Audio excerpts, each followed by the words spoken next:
Welcome back to part 2 of our DIY kitchen built-ins. I'm Angela from Angela Marie Made.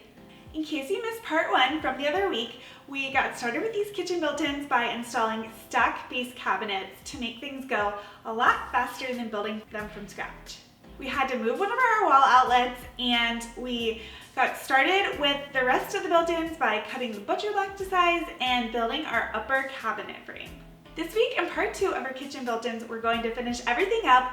We need to finish the upper cabinet frame, pick stain and paint colors, and get everything installed, including our butcher block, doors, and hardware. Before we get started with anything though, I have to pick a stain color for our butcher block because we need to get that stained, and then we need to add a polyurethane, which will take a few days to cure, and that all has to happen before we can install the upper cabinet to the wall. Over the weekend, Brandon tested out some stains for me on the butcher block. I'm going to take a look at those samples and narrow down which ones I like best. He did forget to use a pre-stained wood conditioner though, so they turned out a little bit blotchy. Once I narrowed down my favorite stain colors, I'm going to test them with a pre-wood stain conditioner on the other side of the butcher block, and then I'm going to also test out some paint colors to see which stain and paint combo I like best. It's a little nerve-wracking picking these stain and paint colors because they will likely be the same colors that we use for the rest of our kitchen makeover when we get to that. Here are the initial stain samples that we did. I really like the early American, but it looks a little red to me, so I might try a sample of mixing it with the special walnut. I also really love the provincial. It's one of my favorite stain colors, although it is looking a little dark on this sample, but I'm gonna try a new sample of it just in case. So let's try those new stain samples and see what looks best. We brought our workbench in to help with moving the cabinet around since it's really bulky and heavy and we need to easily get to the butcher block. Brandon started off with sanding the butcher block to prep it for stain.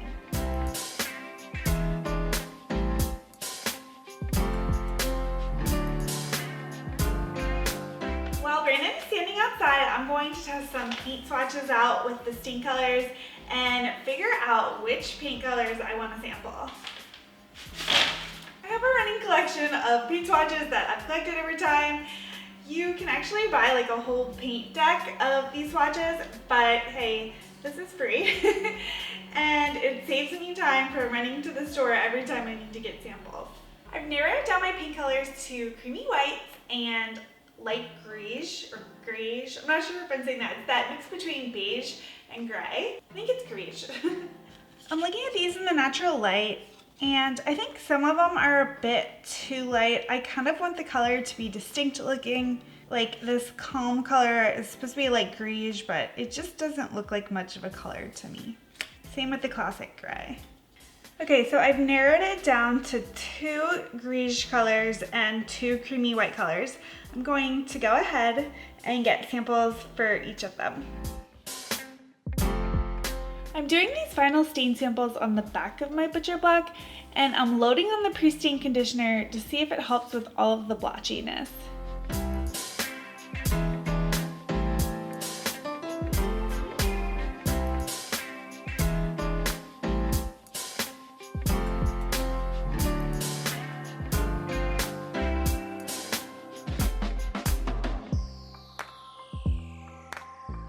I still can't believe how blotchy these samples are looking, even with the pre-stain. I'm not totally sure what I'm going to do about this.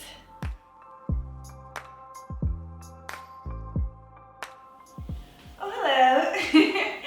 We're going to try and fix our cabinet frame and make it square so that it fits our face frame perfectly. We're going to put a shelf board with pocket holes on top of these boards that we measured to be all the same length. So hopefully this all works out.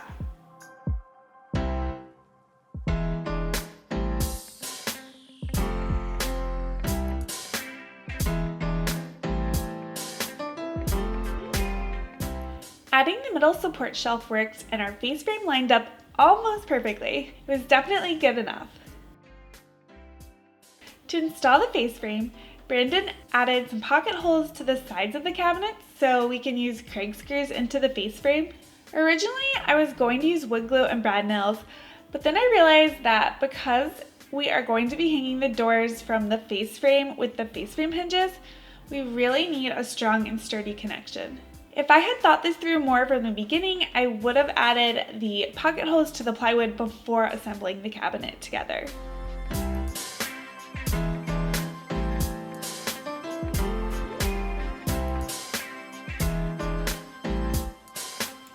I'm testing out the 4 paint samples that we got from the paint store on some craft paper. I want to be able to move the samples around to different parts of the kitchen to see how I like it in the different lighting.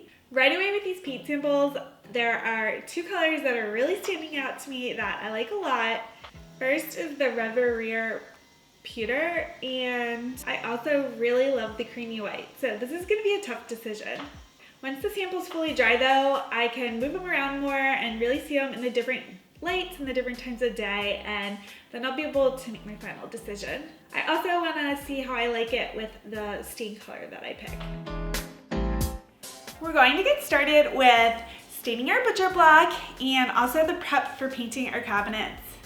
The cabinets need to be primed and painted, so Brandon's going to get started on the prep for the paint for the cabinets while I work on staining the butcher block. Obviously, with our stock cabinets, the doors came already with them, so that was one less thing to worry about. But for our upper cabinets, I would typically build cabinet doors from scratch like I have for previous projects, but because we were trying to save time on this project, we ordered doors online that were already made. This was my first time doing this, and I thought it was kind of expensive with the shipping cost, but we went ahead and did it to save the time, and I thought the quality of them came out really well. I ordered a shaker style door, and I did the lower priced ones, which have the MDF in the middle and then the wood on the sides. Because we're going to be painting them, I didn't think that we needed a high quality of wood for these, and it was the lowest cost. They turned out really nice, and I am excited to get them painted and up on the cabinet, so let's get started. I should clarify that I was able to custom order these doors in the exact size that I needed for our built-in.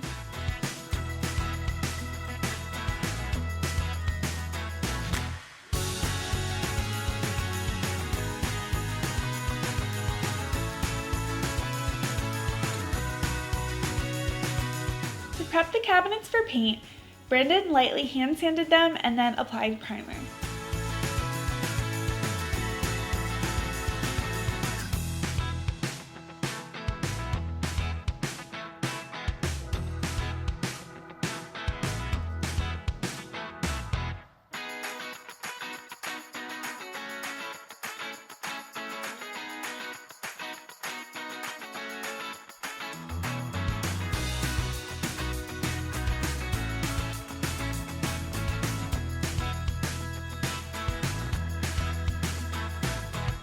He also caulked the base cabinet. For the large gap between our wall and base cabinet from our walls not being square, we tried a new product called backer rod to help fill in the gap, and it worked really well for caulking over the really large gap.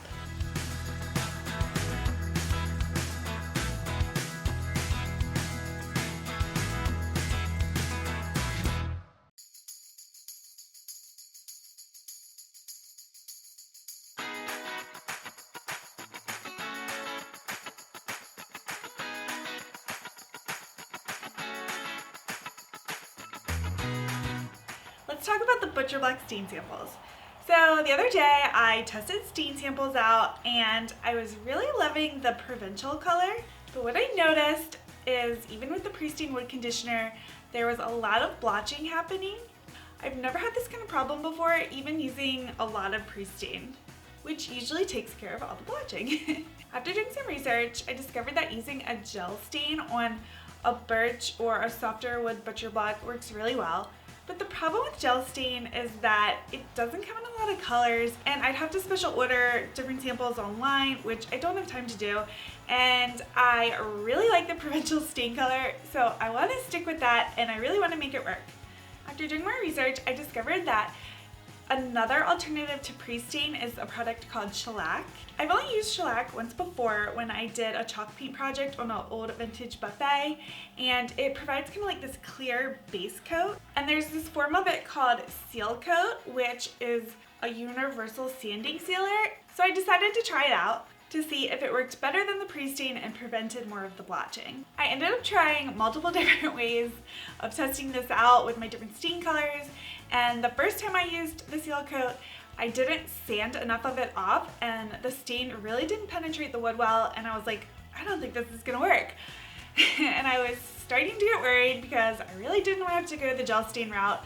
But then I decided to retry it again and sand more of it off, which seemed to do the trick. So sanding more of it off with an orbital sander at 120 followed by 220 seemed to be the best combination, and I also got a fresh can of the provincial stain that I love, which helped as well. So I think this is gonna work out, but I really wanted to test it all out first before I applied it to the whole thing and had to sand it off if I didn't like the final finish. So now, after multiple delays and tests on the butcher block, I can finally move forward with staining the butcher block today, and I will show you how this seal coat works as a sanding sealer before the stain. I used a foam brush and applied the seal coat in long brush strokes and smoothed it out. It's just like applying polyurethane, except that it gets applied before the stain. You only need to do one coat and let it dry for 30 minutes to an hour. 45 minutes later, Brandon sanded the seal coat with 120 and 220 grit sandpaper. This is really the hardest part of the process because you don't want to over sand and take too much off, but you still want to sand enough so that the stain can penetrate the wood enough. I feel like we could have sanded a little more of the seal coat off, but it still worked really well and there isn't much blotching happening and the stain's going on really nicely. I think once I apply a second coat of stain, it's going to look great.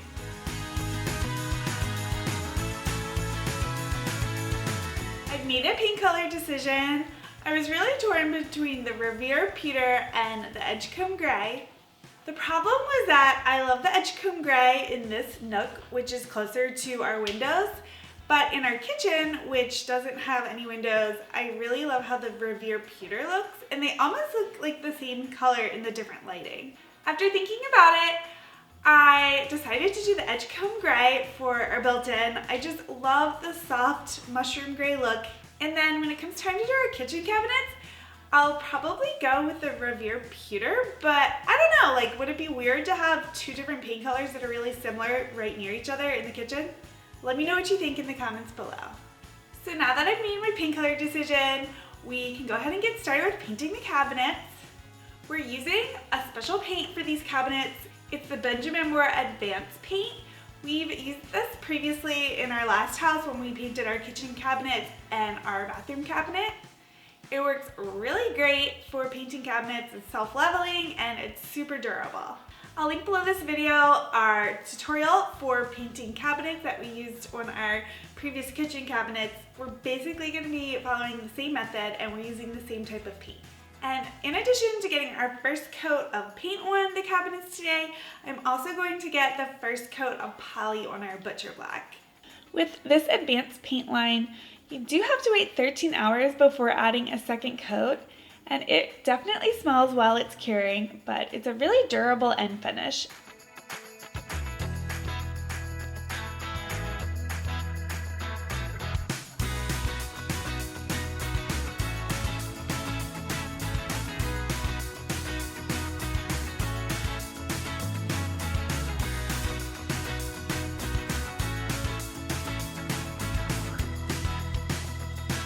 For the polyurethane, I started by applying it to the back of the butcher block. In my research, I learned that butcher block can be prone to cracking over time, so sealing all sides of it with an oil or a poly can help prevent this.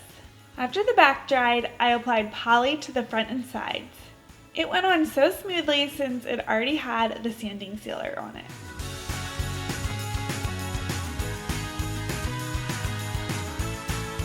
So I ran into an issue with the poly. After the first coat of poly dried, I noticed it was looking really shiny and glossy.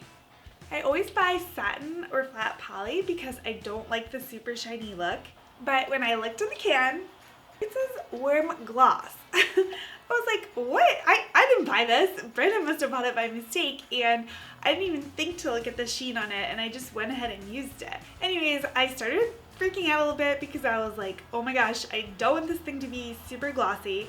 And then I was like, wait, I can just probably poly over the gloss with a satin finish and it should be fine. Did a quick Google search just to make sure, and based on what I found on Google, apparently it's no problem to do this. So I am going to do the second coat in a satin finish so that this butcher block isn't so shiny looking.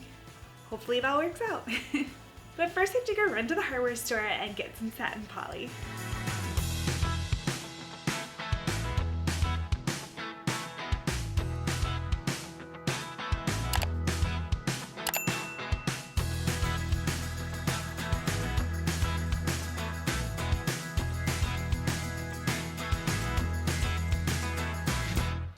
Good morning!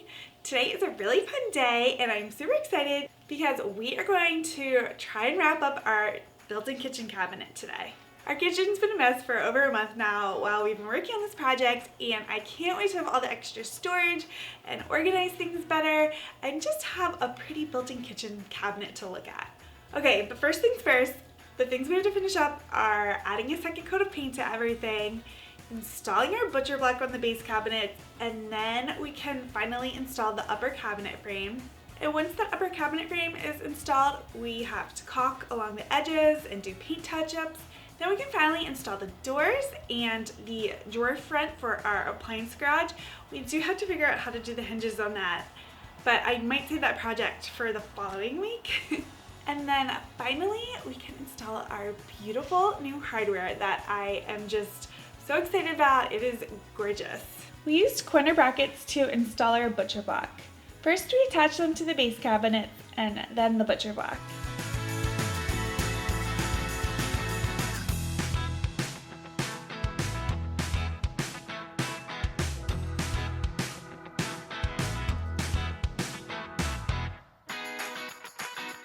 Almost got it. Oh! It's such a tiny space, we're having trouble getting the screws through the bracket. The screws keep falling. Do it like left hand.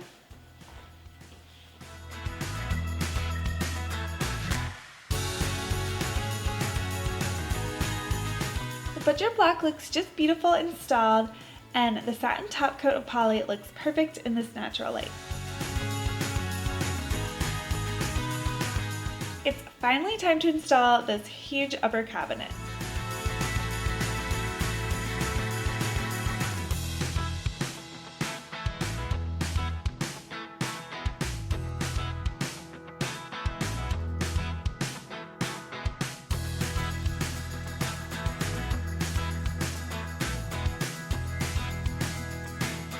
Brandon had way too much fun shimming this cabinet, and we aren't expert cabinet installers by any means, so we just made the shims work to keep everything square while drilling into the wall studs.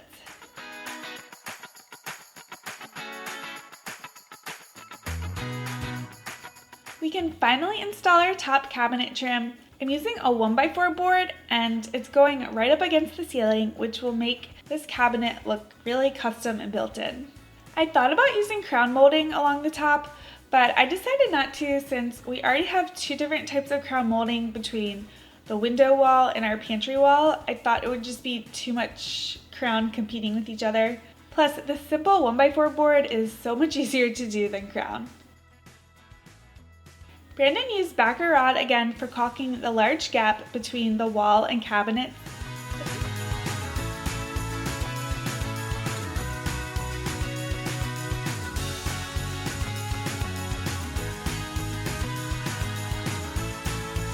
But this time he tried a new method of using painter's tape and a putty knife to get a really smooth and straight caulk line. It worked really well and he was super happy about it. We were wondering why we had never tried this method before.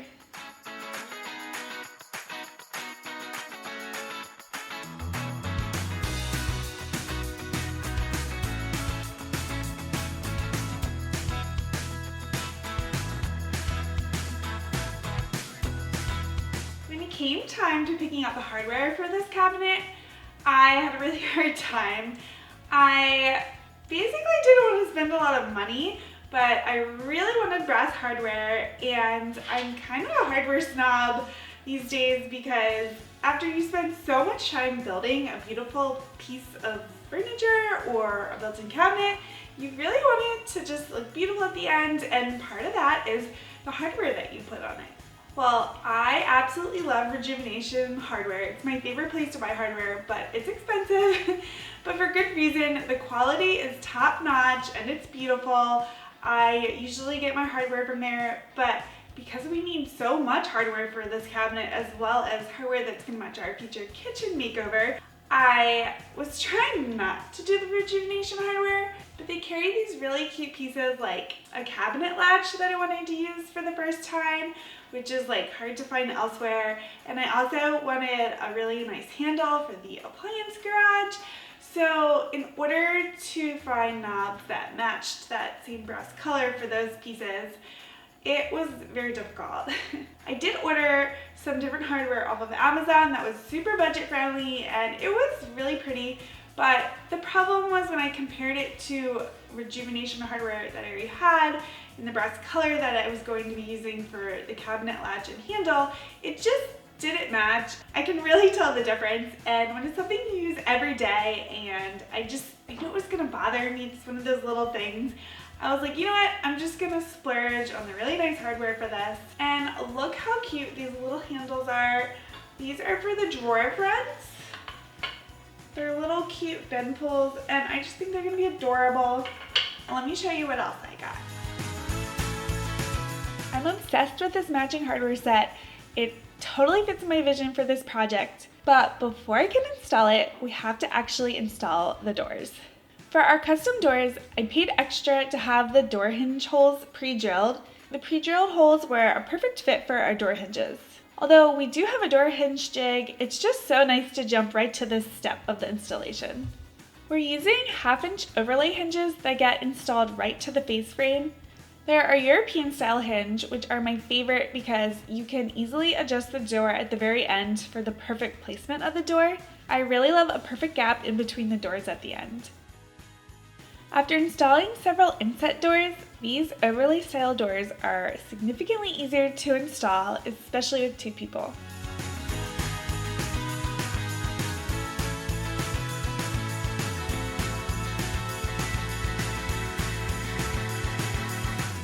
The last piece we have to install in here is our appliance garage door.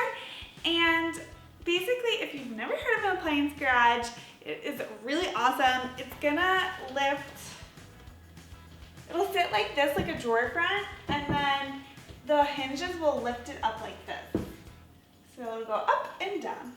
I bought specialty hinges and they're very fancy, so we're going to have to spend some time figuring out how to actually install them, which we probably won't get to in this week's video. I'm gonna save that for our part 3 appliance garage video, but in the meantime, so this looks finished, I'm going to just set this right here.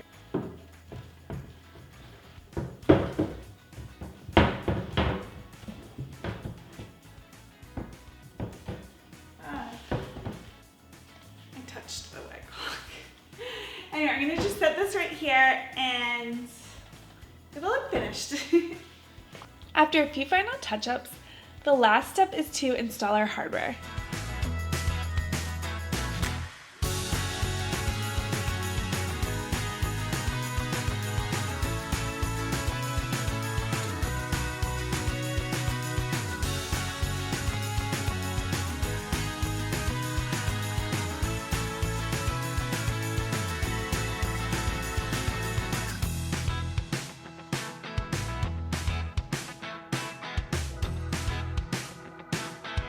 Wow, I can't believe how this build turned out. Brenda and I are really proud of it and we love it. We can't wait to start using it and filling it up with kitchen supplies. There's one piece left and I'll be sharing the final part 3, which is the DIY appliance garage, next week. So make sure to subscribe and turn those notifications on so you don't miss it. Thank you so much for stopping by.